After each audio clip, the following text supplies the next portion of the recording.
House Stark, honor-bound, loyal, and fiercely protective of their family and lands. But what if I told you that the Starks weren't just a fantasy creation? In medieval England, the Plantagenets were a dynasty just as powerful and honorable, but their story, like the Starks, is one of betrayal, civil war, and tragic downfall. Today, we're diving into the real-life House Stark, the Plantagenets. From noble beginnings to a bloody end, the story of the Plantagenets is a tale of loyalty, rebellion, and the ultimate price of honor. The rise of the Plantagenets. The Starks and the Plantagenets have a lot in common, starting with their roots. Just as the Starks were the noble protectors of the North, the Plantagenets were a royal family with deep ties to England's past.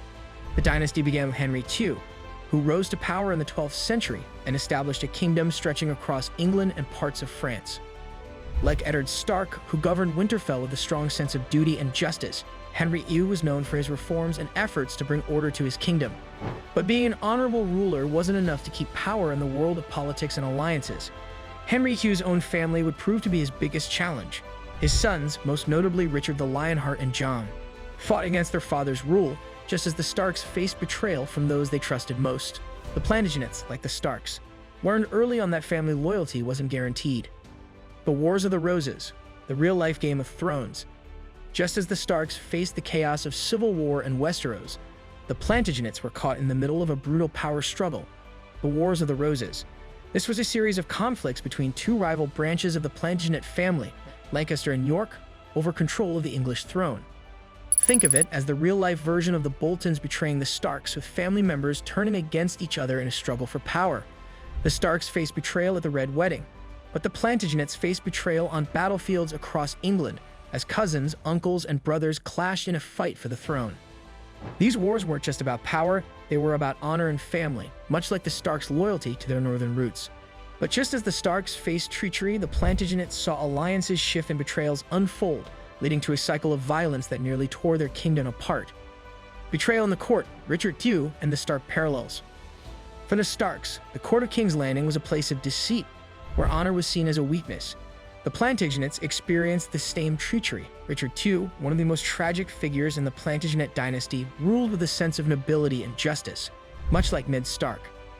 But Richard's noble intentions didn't protect him. Like Ned, he trusted the wrong people and was ultimately betrayed by his cousin Henry Bolingbroke.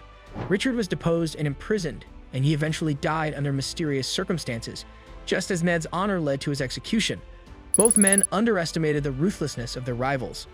These parallels show that honor in the Game of Thrones, whether in Westeros or medieval England, often comes at a deadly price. The Stark legacy, Robb Stark and the Plantagenet kings.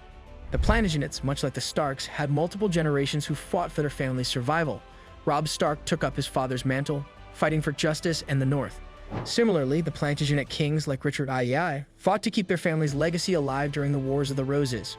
But just as Robb faced betrayal at the Red Wedding, Richard II faced treachery on the battlefield. At the Battle of Bosworth, Richard's own allies turned against him, leaving him surrounded by enemies. His last stand was as heroic and tragic as Robb's, showing that even the strongest warriors can fall when loyalty is broken.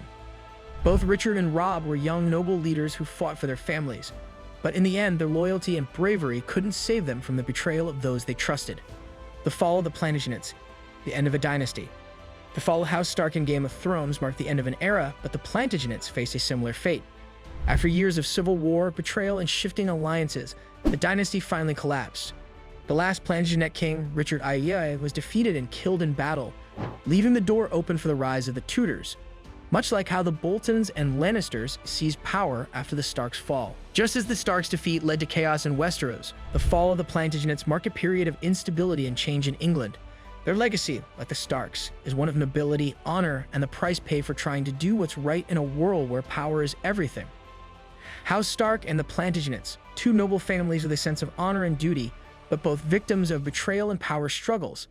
Their stories remind us that even the strongest families can fall when loyalty is broken and ambition takes hold. What do you think? Are the Starks the true heirs of the Plantagenet legacy? Let me know in the comments, and don't forget to subscribe for more episodes comparing Game of Thrones with real-life dynasties. Thanks for watching.